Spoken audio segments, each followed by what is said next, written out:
construction zone is jamming things up right now from the 404 DVP alternately in the express and collectors. Good news here, though, the ramp to Mavis, that now has been cleared of that collision there.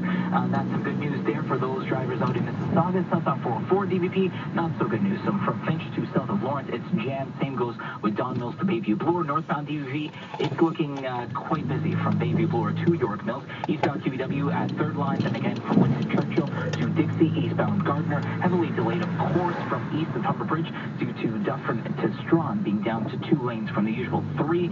Right now, it is heavily backed up on the northbound 410 from Steeles to north of Queen. Westbound Gardner, Jarvis to Dufferin, Humber Bridge to the 427 ramp. Westbound QEW, 427 to west of Cawthorne, 403 to Trafalgar, and then again, it is off on delays from Burloak to west of Guelph Lawn. Ontario Casinos present Casinos 101. Keep informed and safe in the world of online casinos. Go to toronto.citynews.ca/casinos.